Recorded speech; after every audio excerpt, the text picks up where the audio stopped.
Welcome to another episode of Growth Hacker TV. I'm Bronson Taylor, and today I have Eric Vishria with us. Eric, thank you so much for coming on the program. Thank you for having me. Absolutely. Now, Eric, you are the co-founder and CEO of RockMelt. Very interesting name. So tell us, what is RockMelt? Well, do you want to hear about the name or do you want to hear about the company? Well, tell me about the name. I'd like to know. It's really funny. The way it's very difficult to get domain, and because they can be very expensive. So when we were angel funded, we were like, okay, all the names we wanted, like the best was someone wanted $500,000 for a domain, and we were like, that's like a third of our angel funding. I don't think we're going to do that.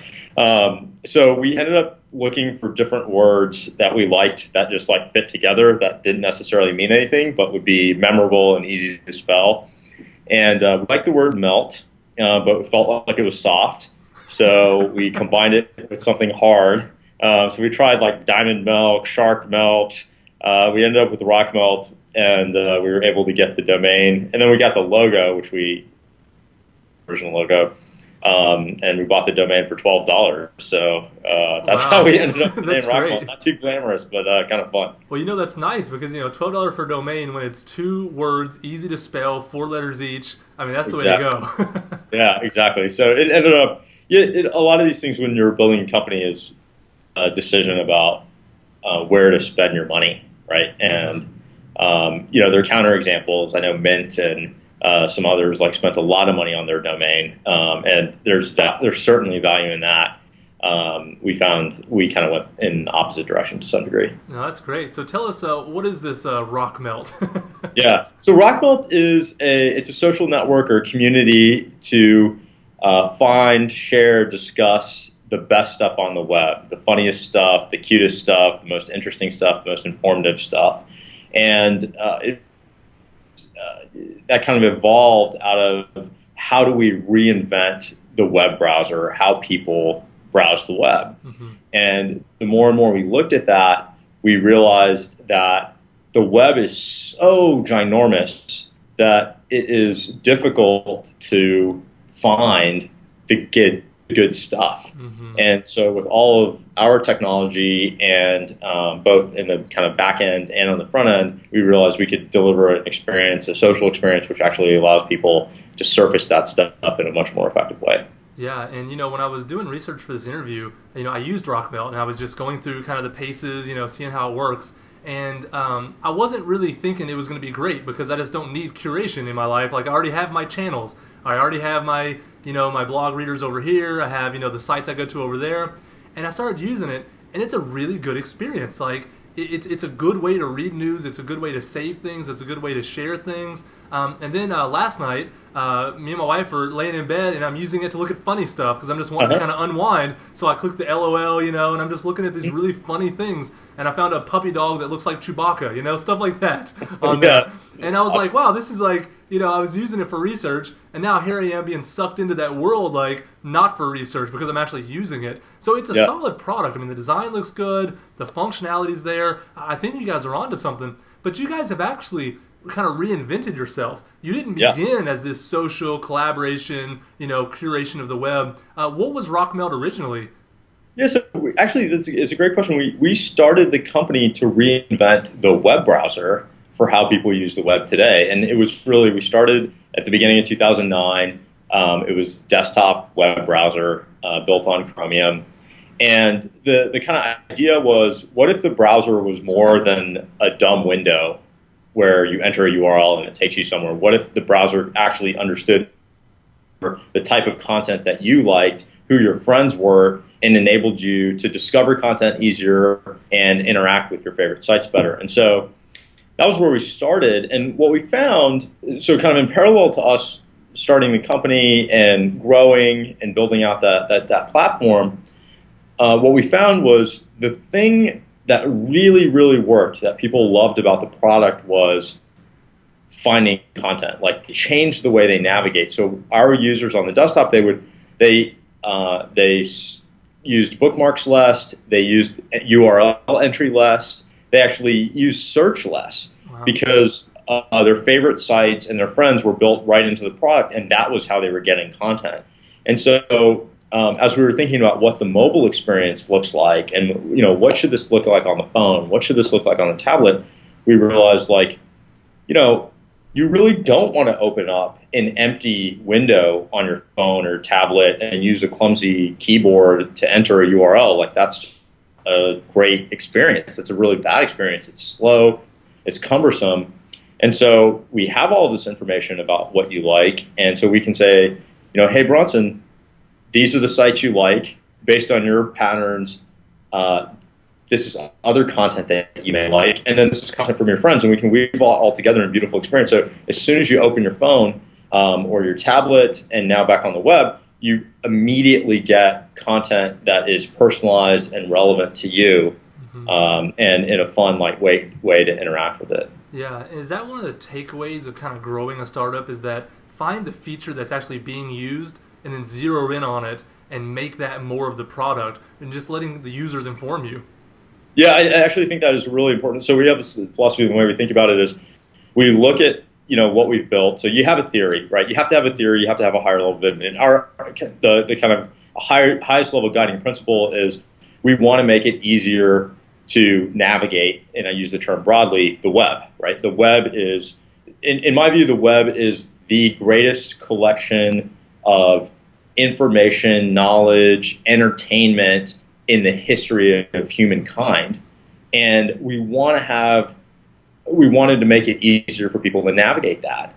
And so what you do is you have a theory, you build out a set of things, and you'll look at some of those things will work and others won't work. And so what we try to do is we try to say, okay, let's double down on the things that are working, where we've seen it struck a chord, and let's get rid of all the cruft. And so you kind of have to constantly, you don't want just feature explosion. You actually have to pare back a lot too. And I think it's valuable you want to be persistent on things. So you want to be able to iterate on things, but at the same time, you want to be kind of committed to a higher level vision, not a specific implementation.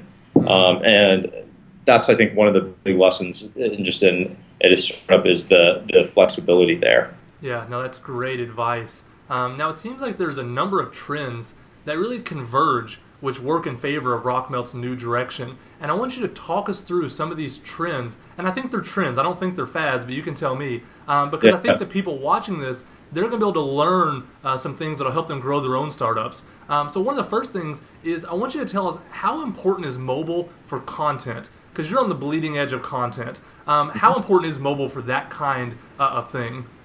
Yeah, well, I think mobile is enormously important for content, and the reason, it goes back to like what we're talking about here, which is content. And broadly speaking, we're talking about web content in general, with whether it's like sites or pictures or articles or videos, like all of that together.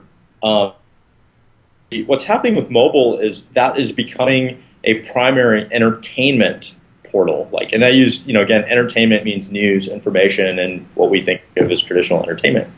And so mobile is becoming the primary entertainment portal. And if mobile is the primary entertainment portal, then all of that content becomes critically important. So that's why content is so important there. And I think the way people navigate that stuff and find and discover and share it changes a lot in the mobile world. Yeah, you mentioned the word, how they discover it. So talk to me about curation a little bit. Why is curation so important? Because I'm a big believer in curated content, even if it means less content. So why is it so important, though?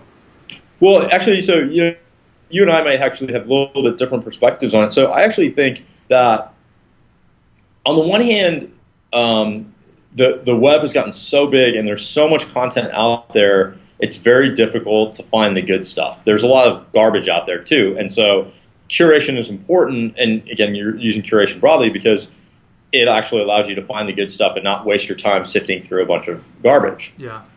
On the other hand, I think one of the challenges, and there have been a lot of products, particularly on mobile, which are more oriented. They're like highly curated experiences, right? It's like a team of people who are like picking particular sites or particular articles and curating that for users. And so I think maybe that's okay, but for some segment, I think it would be a real travesty if that ends up being the future. Gotcha.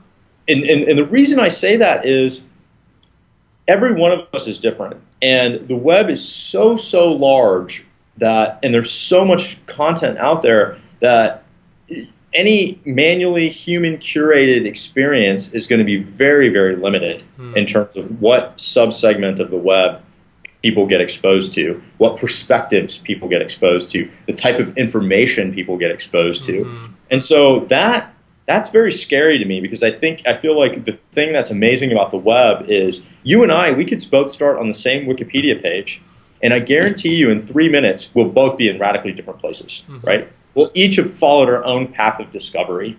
And so what we wanted to do with RockMelt was, how do we take the best of curation and push, which is this idea you open it up and there's stuff there that's tailored for you, right? So that's kind of it. You can think of it as curation, but it's a personalized push experience, but still preserve the serendipity and the bottomlessness of the web. And so what we're doing today, just as an example, is we actually every single day we are looking at about 4.5 million new URLs where we are like, okay, what's in this piece of content?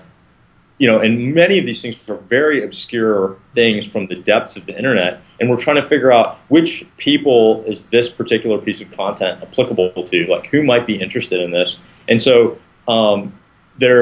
we were trying to actually have very little human curation and a whole bunch of algorithmic curation that actually allows us to preserve the serendipity and size and bottomlessness of the web. Yeah. So content curation, it's really a continuum. On the far side, it's too curated, and you become narrow-minded, and you don't get exposed to new things that you might actually like. On the other side, it's just a World Wide Web as it was in the 90s, which is here's a browser, go have fun, and there's no direction. And there's happy medium somewhere in the middle there of content curation, but still it's a bottomless pit of awesomeness, and you got to put the two together somehow without going too much to the fringe. Exactly. Yeah. And that's like this is exactly what we're trying to do, is like, you can know in RockMelt, you can go anywhere. You can go anywhere on the web. You can enter a URL and go somewhere. But what we try to do is we try to surface the best stuff so that your starting point is really solid. Yeah. Now, given that you guys kind of have learned so much about curation and are still learning it, I'm interested to know kind of what you know about curation, because like you said, you're using algorithms to decide what to push to me. So those algorithms, and maybe you can't go into great detail with them, but what do you find are the best signals? Is it what my Facebook friends like? Is that the best signal to what I'm going to like? Is it my past reading experiences? Is it something else? Like, what are actually the main signals that are informing what's a good thing to push to me based on what you guys have learned?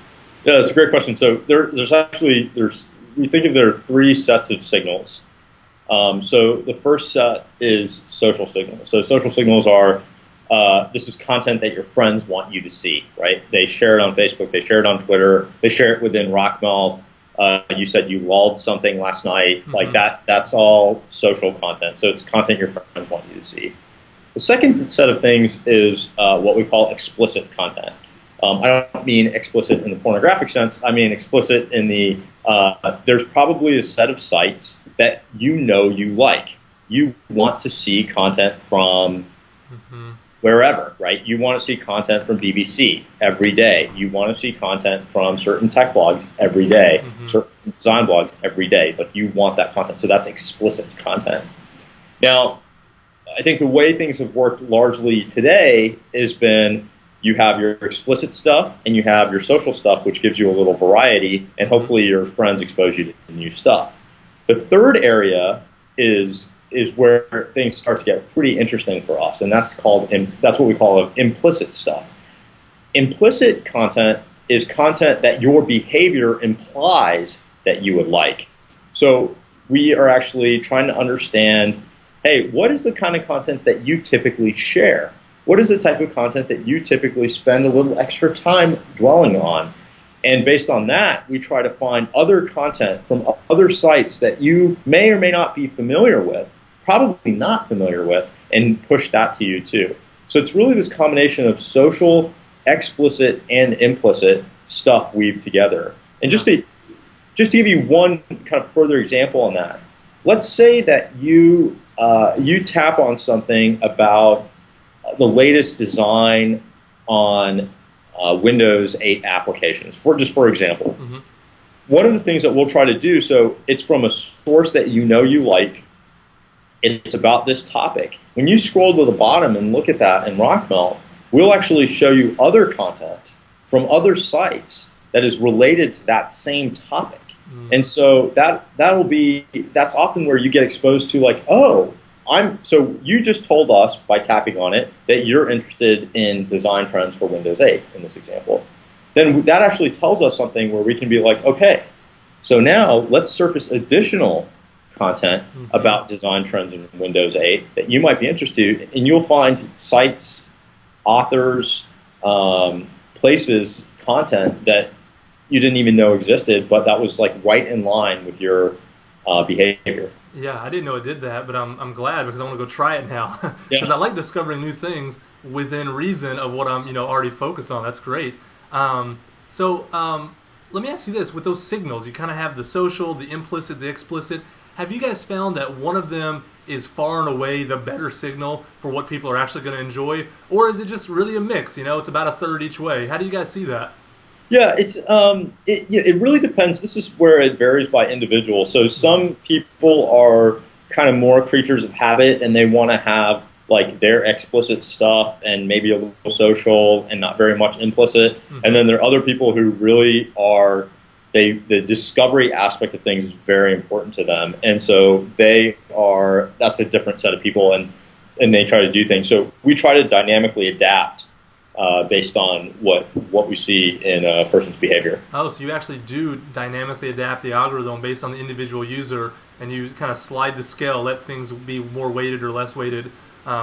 That's great because I'm just thinking like there's certain of those streams like explicit would be really important to me because like I know the tech blogs I want to read and I don't want to miss a story. Like I want to read every single story, at least the headlines.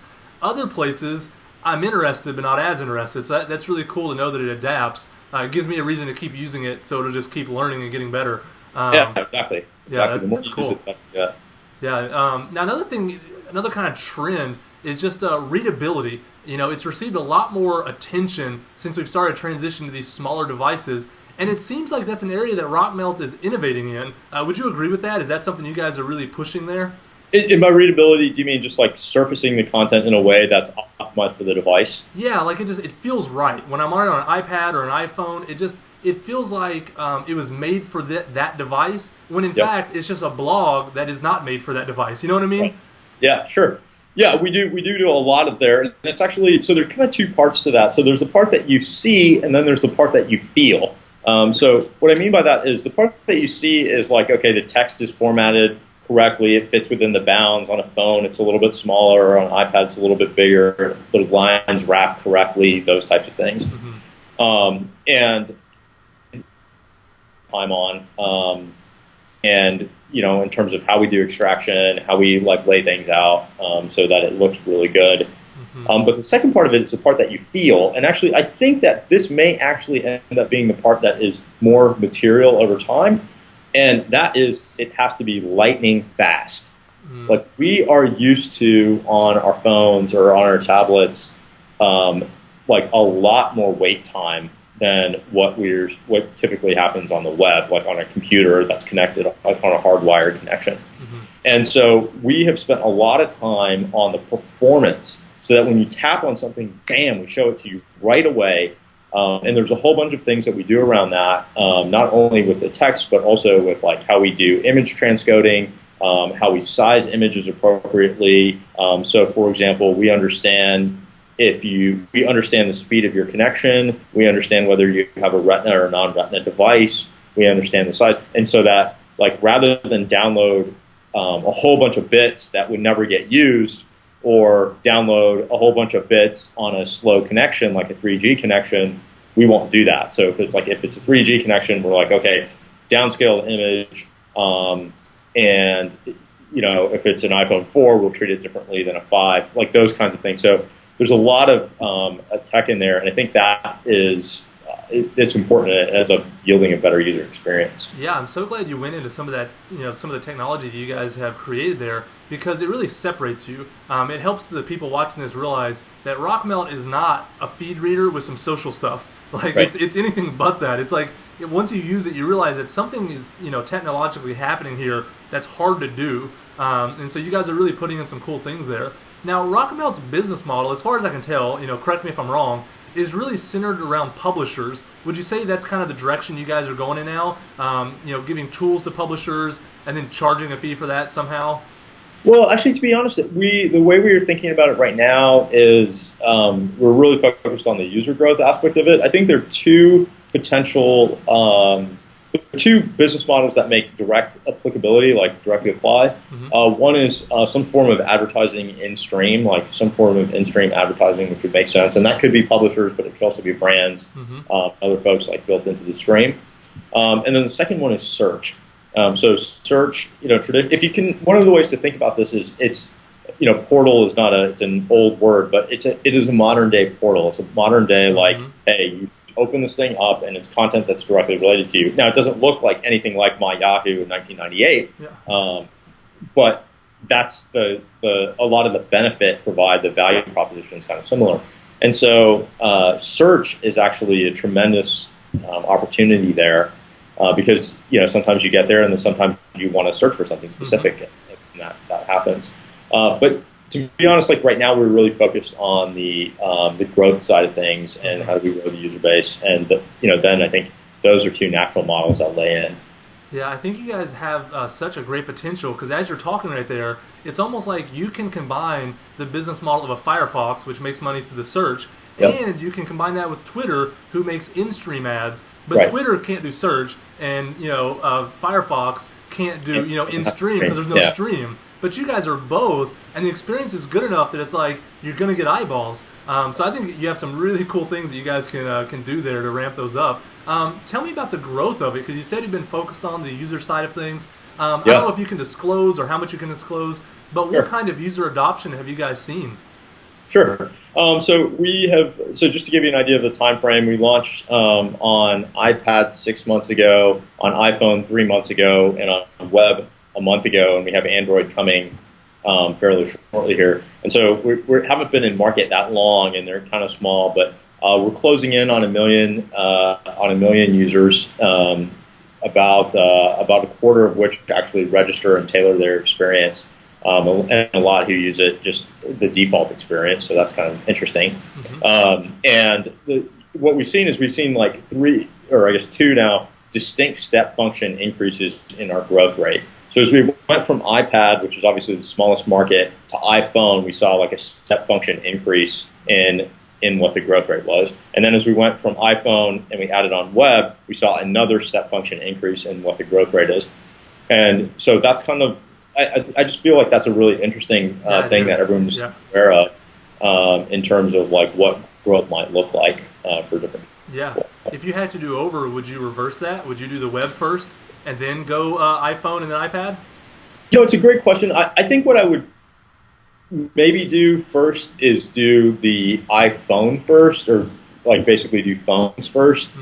I think it's also a really interesting question now. If I were starting over, where Android fits into the mix, because I think there's a pretty good argument that you may want to start on Android, even though that isn't what like the tech community, Silicon Valley community largely uses. There's there's potentially more interesting things that you can do on Android, because the OS and SDKs give you more flexibility. And then I think the competition in terms of quality applications is not as high. So there's good and bad things on it. It's a thought experiment for me, but I'm like super, super excited about what we have coming on Android, because we really, I think a lot of apps are just straight clones of their iOS equivalent, and we're very careful to be like, hey, what exactly makes a great Android experience, and what do people love about Android, and how do we make that experience awesome? And so it's very much tailored for the platform. Yeah. So do you guys see yourself as maybe becoming a Facebook home competitor sometime in the future? Because it I don't seems know like you about might be Facebook able Home. to. Facebook Home is a really interesting thing. I think I'm really excited to see. I love to see that kind of testing the limits of what you can do. So, that type of ambition is very exciting. I don't know if we would do anything that was like to the lock screen and things like that. But, when you think about widgets and you think about navigation, one of the big things that we've been thinking a lot about are Android phones tend to be larger, like they're like taller and bigger. And that actually changes things in the design paradigm, right? Like you can't necessarily assume that how like someone uses their thumb, right, it changes, and then you have all these different form factors. So it's been a really interesting challenge for us and very fun to work on. Yeah. Where do most of your users? How do you acquire most of them? Are they just reading about it on the PR about the new stuff you're putting out? Is there some? Yeah, Is it being shared socially within the app, and what's happening? yeah. It's 90% like user to user sharing. It's about 5% PR and about 5% experiments that we do on like user acquisition. Yeah. And so one of the things that we found is there is actually a little bit of value in doing like paid user acquisition in terms of advertising or something, because it allows you to test messages in a much more quantitative way. So you basically you have a set of different messages, and then you put some volume behind it, and then you can see which of those messages like actually really work. And then that obviously the most important part of that is like taking that back and using it for all the organic traffic and the user-to-user traffic. That's how we've been approaching it so far, but it's mostly user-to-user. And I think for a product like ours, that's what you want. You want users telling each other about it. You want it to be organic. Explain user-to-user for me. Like, walk me through like how it goes from someone discovering it to eventually sharing it to somebody who doesn't know about it. What does that process look like in RockMelt? Yeah, so there's kind of two parts to it, which is one is like, okay, you Bronson are like sitting next to your wife and you're using this app RockMelt and you're like, hey, wife, you got to use this. This thing's awesome, right? Like that is the highest level endorsement that you can possibly get. Now, you're not likely to do that to 15 people, but you're likely to do it to 1 or 2 or 3, right? Where it's like, if you really like the experience, it's people you're really close to, it's people you spend a lot of time with, where you have an opportunity to actually tell them face to face, like, look at my phone, this is awesome. Look at my iPad, this is awesome. So that's the very explicit thing. It's super high quality, and that's all about engaging with those people, really trying to deliver them a great experience. One of the things that we've invested heavily in is kind of really talking to these advocates. So when we see people who are really active on the platform, we reach out to them and we say, hey, we would love to learn more about how you're using it. What do you love about it? What don't you love about it? What would you like to see? And we try to engage with them on a personal level, because that insight is super useful to us in our planning. That's 6%. Now, the next side is kind of more implicit, which is you find a piece of content on RockMelt and you share that piece of content to Facebook or to Twitter or to Pinterest or to wherever, LinkedIn, and people click through on that. And when they click through on it and they look at that piece of content, they get exposed to RockMelt in that process, and they're like, oh, I too would like this kind of great readability experience, or what is this thing, RockMelt, that you keep finding cool stuff on? And that's kind of more, it's more about the content that gets shared. And so we've really spent a lot of time, and that's one of the reasons we want to surface really good content to you, is because then you'll share it. And that helps us grow. That implicit stuff, you're broadcasting to a larger number of people. It's not the same, it's not as efficient. It's not as high efficacy as showing to your wife in bed, but it is, but it's a lot higher volume. So both of those things are important. Yeah, that's great. What do you guys think is on the horizon for trying to grow RockMelt? Are you just going to really push the things that you're already seeing working, just the 2 kind of social channels and a little bit of paid, or are there new things that you're going to try once you get the time and resources to do it? Well, honestly, the biggest thing that we're going to keep doing to grow faster, which sounds kind of funny, is we're going to keep doubling down on the experience. Like, how do we make the experience faster? How do we find more features? We have lots of requests for different things. We're trying to make, the profile higher vanity. Like, there's a bunch of things about it that we want to just enable a better experience around. Mm-hmm. We also are really focused on the community aspect of it. The RockMelt is a community. So, for example, you can go to, you mentioned laws, you can go see all the laws and see all of the funny stuff that the entire RockMelt community thinks is funny. And we're trying to surface the best stuff there. We want that to be a big part of the product and the offering. And so those are kind of the biggest things that we're focused on in terms of growth channels, which is, maybe a little different answer than you'd expect, but I think that's what's most important. You know what? It's interesting because when I first started this show, I would expect these, ninja jujitsu things that people are going to do. But then over time, I've just come to learn it's the product. Like, it's always going to be the product. It always will be the product. And there's icing on the cake. There's things that can accelerate that. There's things you can do to, move that along quicker. But at the end of the day, if the experience isn't good, everything is a short-term gain, not a long-term gain. Absolutely. And so I've heard this so many times now, I'm actually not shocked by it anymore because great, entrepreneurs that come on the show, they all say the same thing.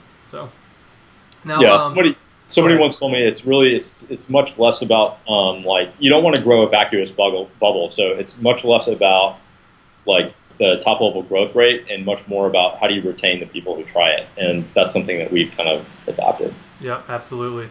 And so I think that's one of the reasons that, RockMelt is going to do just fine because, you keep refining the experience and, those channels of growth are just going to keep working like they already are.